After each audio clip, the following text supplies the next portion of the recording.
Watford have had a few up and down seasons. Literally. After being relegated from the Premier League in the 2019-2020 season, they immediately were promoted straight back up and then relegated again. Our goal in this rebuild is to bring some security to Watford. Can we gain promotion back to the Premier League in our first season in charge? And then stay there. In order for us to do that, the Watford board gives us £3 million to spend and around £15,000 spare in the wage budget. So not a lot to play with. Luckily for us, all of the relegation wage drops in, so we're able to bring in some players to strengthen and improve the squad and hopefully make it sustainable for the future. Firstly though, let's have a quick look at the players leaving the club. Rob Elliott heads to West Brom for a £325,000 fee. Although he has some Premier League playing experience, I felt his wages and transfer fee could be better invested elsewhere, especially as he was fairly unlikely to be playing for us at all this season. Next to leave the club is Danny Rose, heading to the Dutch League for a £1.1 million fee. Again, although he could have made a contribution this season, his £40,000 a week wages were too much for my liking for a player we weren't going to use much. Samuel Kalou then gets in a strop about his contract and is shipped off to FC Metz for a £4.6 million fee. Dan Gosling follows him out of the door, heading for Burnley in a deal costing them £2.1 million. Again, whilst he's perfectly capable, he isn't the sort of player I want to use this season. And finally, Penaranda heads over to France for £80,000. And I also set up several loans for players I wanted to get some proper game time. So with this money and some newfound wage budget,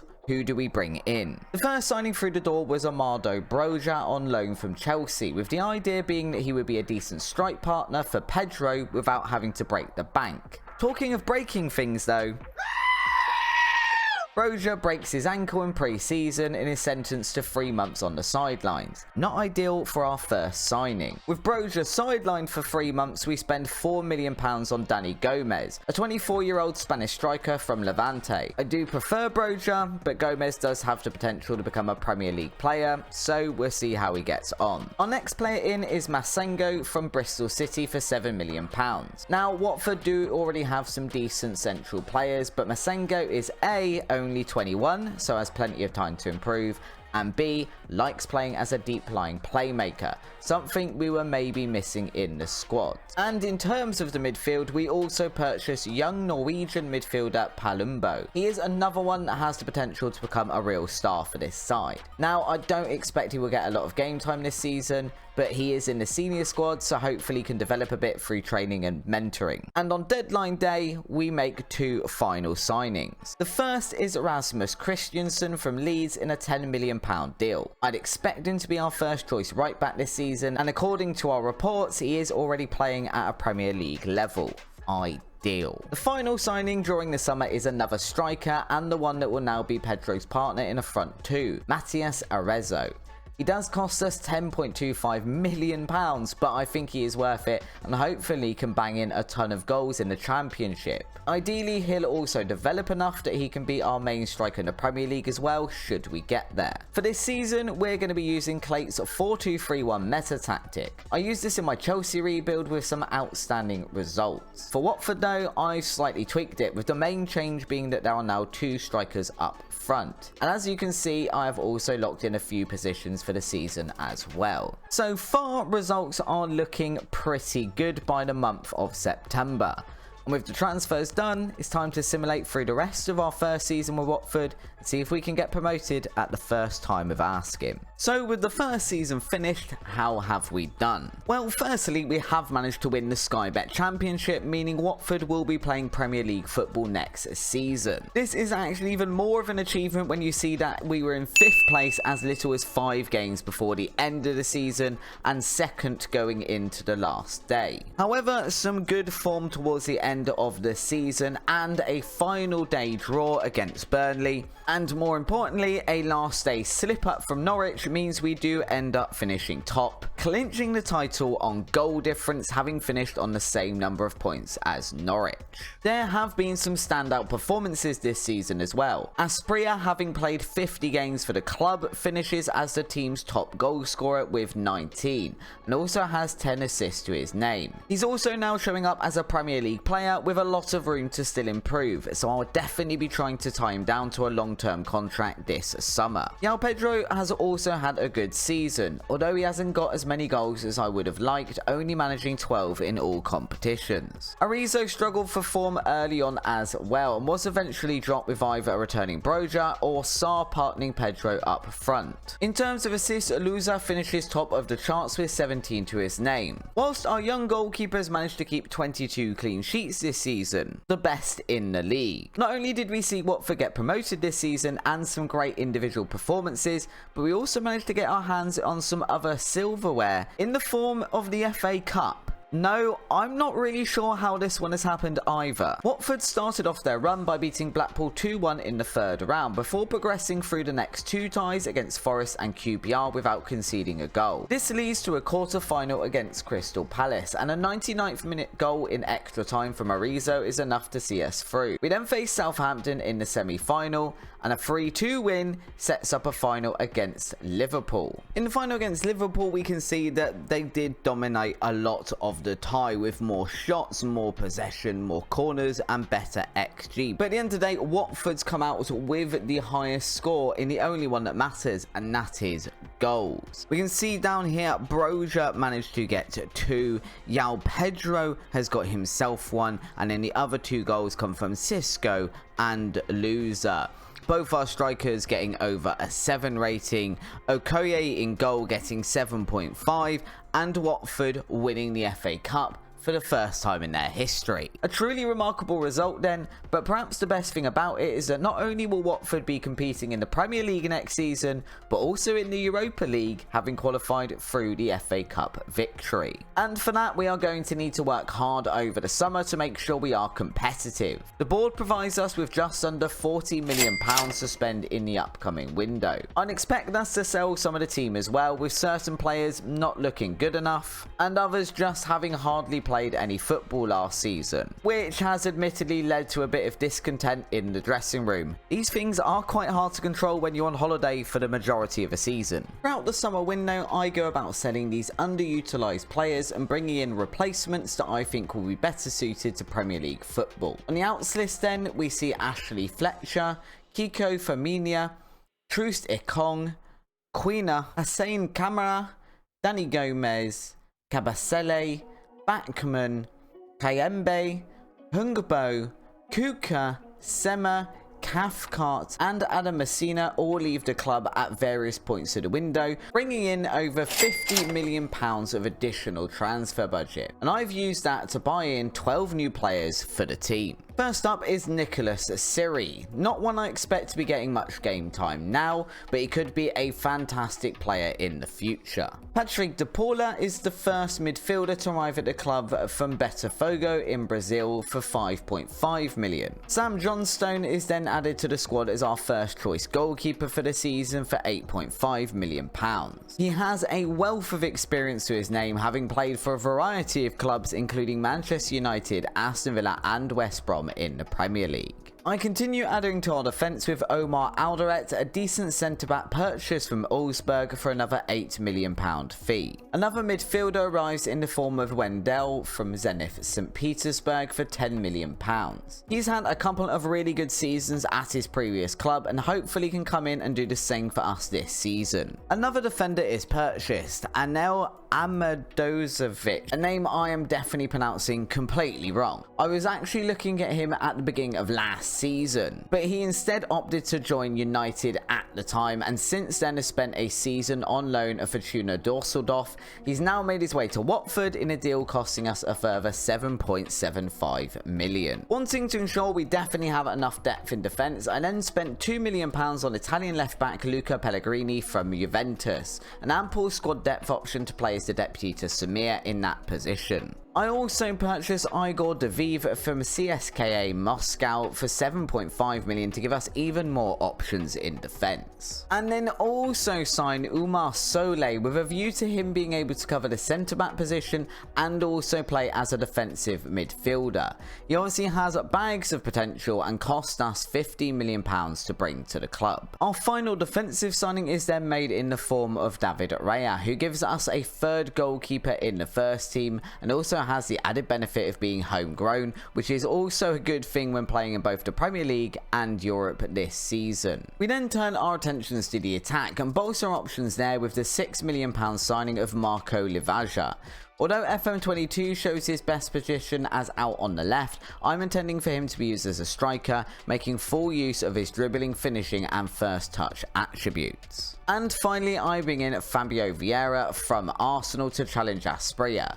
He ends up costing us around £34 million, which is a little steep, but definitely a position we needed depth in. Because I'm not completely crazy, I don't want to play two up top in the Premier League with no defensive midfielder. So this season, we're going to be playing a 4-3-3 using GYRFM's 4-3-3 dynamite tactic. I'm going to be making sure Samir, Vendel and Livaja are always chosen by the assistant manager, but the rest of the positions are up for grabs. In an ideal world, I'd like to play Pedro up front instead, and that is who the assistant manager would choose. But he really hasn't performed well in pre-season or during the opening games of the campaign. Picking without restriction, the actual best 11 looks like this, and the season preview has us pipped to finish in 15th place, whilst the board want a mid-table finish. Let's see how we get on in season 2.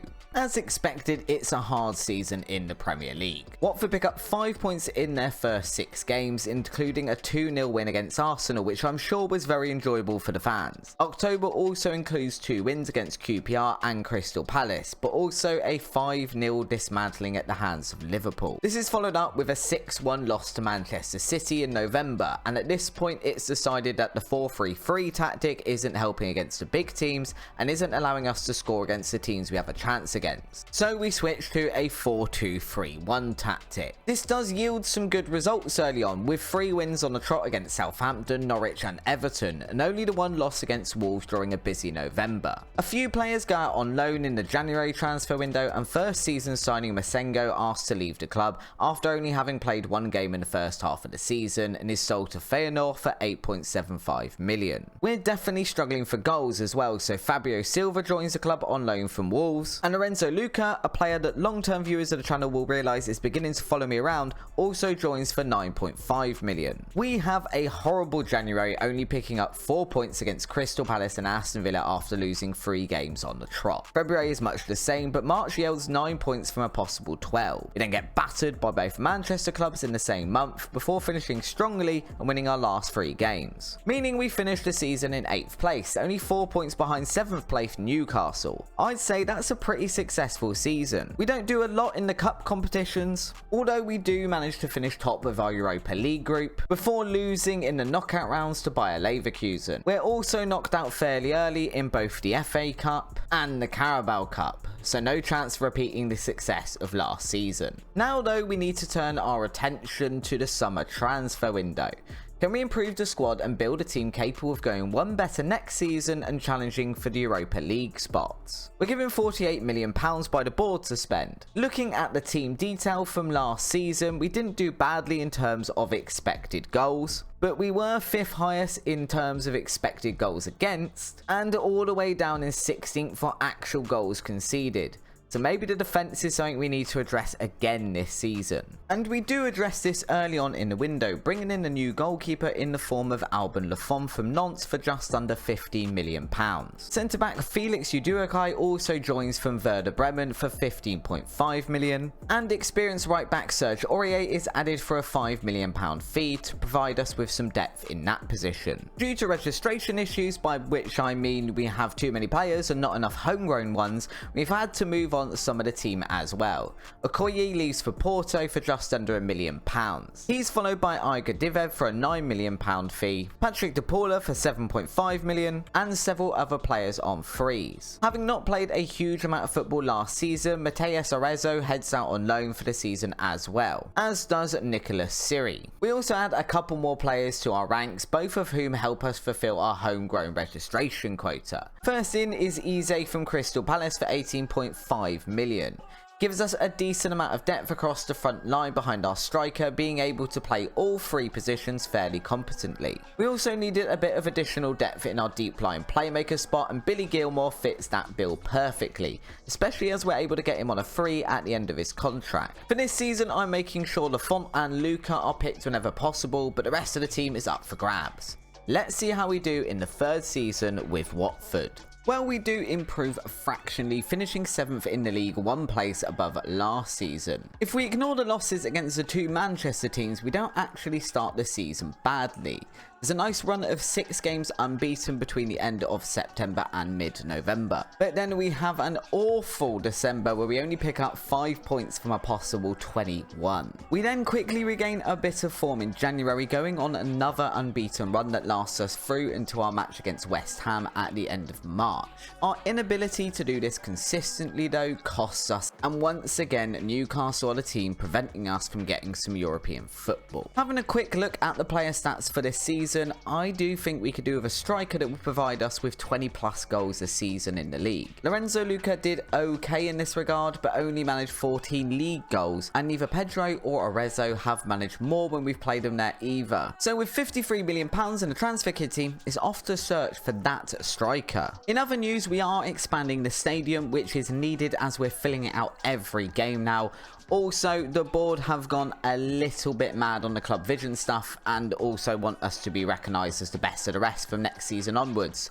No pressure then for a team that was playing in the Championship 2 seasons ago. Back to the transfers then, and we have a few unhappy players who aren't getting enough game time. In addition to that, I'd like to keep improving the team as well, so I set about offloading left, right and centre. Loser heads to Crystal Palace for £20 million.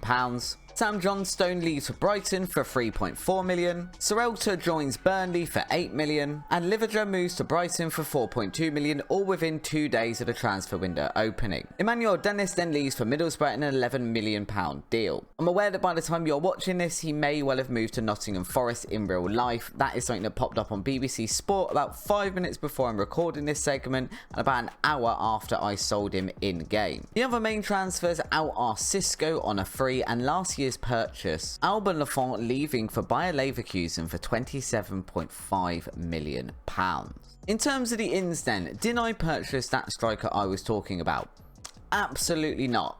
In fact, I spent most of Watford's transfer budget on a player that is about as far away from a striker as possible, and no, I'm not referring to Lukaku at Chelsea. I mean Anatoly Trubin, a 24-year-old goalkeeper from Shakhtar. He has cost us a lot of money, but here is my theory. If we stop conceding as many goals, then the fact that we don't have a world-class striker at Watford won't matter quite as much. As you can see, he is doing okay so far. In addition to Trubin, we have brought in 4 more signings to improve the team. The first of these was New-Gen Greco, costing us £6 million from River Plate, with the hope that he develops into the world-class striker I want at the club. Sander Berge is purchased from Fulham for just over £30 million to strengthen our midfield, as is Mattias Svanberg, a Swedish central midfielder from Bologna, another one who is having a great start to life in the Premier League. Our final signing is Max O'Leary from Peterborough. He'll probably never get a game at the club realistically, but we do need to make sure we have at least one spare goalkeeper at all times. Looking at the league results so far, we have had a pretty decent start to the season. Let's see if Watford could keep this up throughout the whole of season 4. It turns out we can't, and maybe we did need some signings up front after all. Let's start with the cup competitions first. We actually do relatively well in both the FA Cup and the Carabao Cup. In the FA Cup, we managed to get all the way to the semi-final, beating Manchester City along the way via 2 goals from Asprilla in the 4th round. Unfortunately, Watford do lose out to eventual winners Liverpool. Meanwhile, in the Carabao Cup, we reached the final, with matches against Chelsea and Nottingham Forest in the quarter and semi-finals respectively. Unfortunately, we also lose this one, with a 1-0 defeat to Wolves on the day. So with no cup silverware won, let's turn our attention to the league. As we saw earlier, we started off fairly well. Once again losing to both Manchester clubs in the first couple of months, but managing a promising win against Liverpool at the end of October. Unfortunately, by December, our form is becoming pretty poor once again. We only managed 4 points from a possible 18 and the poor patch of form continues into January. During the January transfer window, we sell Arizo for £32 million and use these funds to buy Brazilian striker Brenner for £12.5 million. He's actually had a pretty good start to life in the Premier League with 9 goals from 16 appearances, and I'll be really interested to see what he can bring to the side next season. And in order to accommodate at least 2 of our 4 good forwards in the team, I changed the formation in February and results did improve. Sort of. We do only lose 2 more games in season 4 against West Brom and Manchester City, but we also draw 6 of our 14 games, meaning by the end of the season, we finish down in 11th. Although realistically, our points tally isn't actually that different from the last 2 seasons. With another £58 million budget given to us for the final season of our rebuild, and not having really progressed in our time in the top flight, I'm keen to try something different in terms of tactics next season. And at the moment, I think that's likely to be this tactic, which sees us narrow through the middle but allows us to have a number of attacking players in the final third. But I'm going to have to see how it performs in pre-season first. Some more players leave the club throughout the summer transfer window.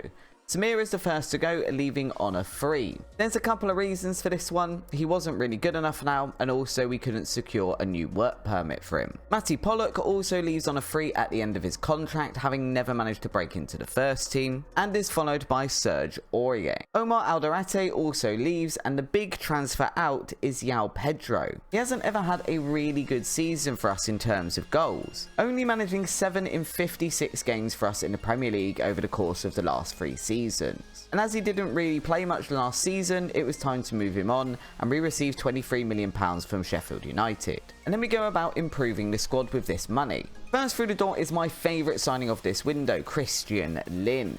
The Danish international is only 18 years old, but already a Premier League player, described as a wonder kid by the media, and has 5-star potential. And he costs us under £8 million, which is an absolute bargain. One that isn't so much of a bargain but will be worth it in the long term is Hilario Contreras. Contreras cost us £40 million, but I see this as an investment for the future of this save. He's going to grow into a fantastic player that will probably cost £80 or £90 million in a few years' time. So if you guys do decide to pick this save up for my Patreon, you're going to have some fantastic players for the future. We add 4 more players to the team after this. Destiny Udoji comes in to be our first choice left back, costing us just under £19 million. Fortunately, he breaks his leg in the first game of the season, is going to be out for around 3 months. We still have Pellegrini, of course, but we now need another backup for that position. And I've gone with 22-year-old Alejandro Baldi from Barcelona. He costs us £2.4 million, and I think he'll be a decent enough rotation player when we need him. On the opposite side of the defence, we have bought in Caligari for £10 million.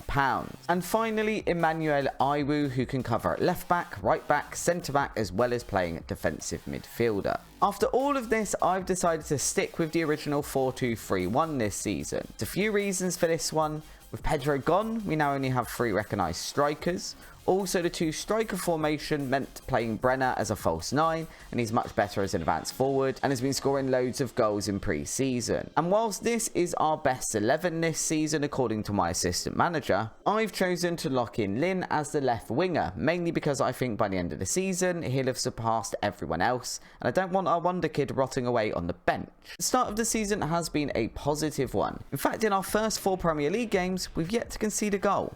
Can we keep that up for the whole season? Let's find out. Well, this is a bit mad. Coming back after simulating the whole season, it seems that we've won the Premier League by 2 points ahead of Liverpool. How has that actually happened? So let's have a look at the results then. We had that good start to the season that we saw earlier. Chelsea, Wolves, Fulham, Leeds and Sheffield United all beaten. Sheffield United in our 5th game being the first team to actually score a goal against us. We then got battered by Liverpool. We've got battered by Brighton there. We've got battered by Arsenal there.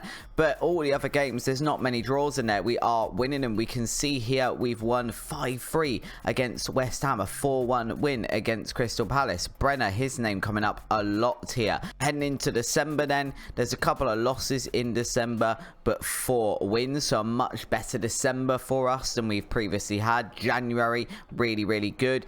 In fact, there's a great stretch here. Look, January, February, March, we don't actually lose a game until mid-April against Manchester City. So from January to the end of the season, we've lost 1 game, which has meant that we finish top of the Premier League. We can see over here in terms of cups as well, we were knocked out in the semi-final of the Carabao Cup by Newcastle United, and then we were the runner-up in the FA Cup as well. Let's have a quick look then at the Carabao Cup. Carabao Cup, we beat Brentford, we beat Manchester City 4-1, and then beat Chelsea 3-1. Burnley 1-0, and then we lost to Newcastle and drew against them in the second leg, so that wasn't fantastic, which is a shame because there's some really big wins there against City and against Chelsea.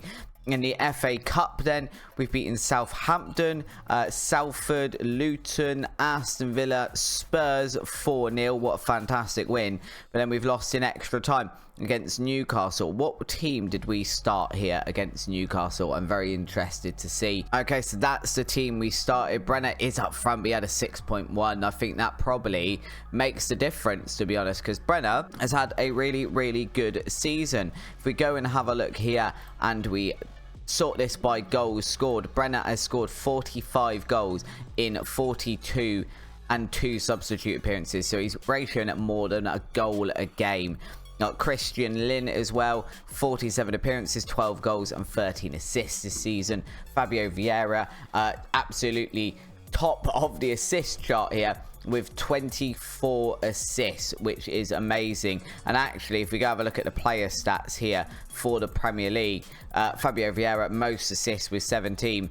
Brenner is only 1 off of Erling Haaland. 1 more goal and he might have been top goal scorer. That's a shame. Most key passes, we have Fabio Vieira as well. Fewest conceded. Yeah, we're not in there. We're still conceding a lot of goals, but we've scored a lot this season. And that, I think, is a fantastic end to this 5-year rebuild of Watford. We've gone above and beyond anything I would have expected at the start of this.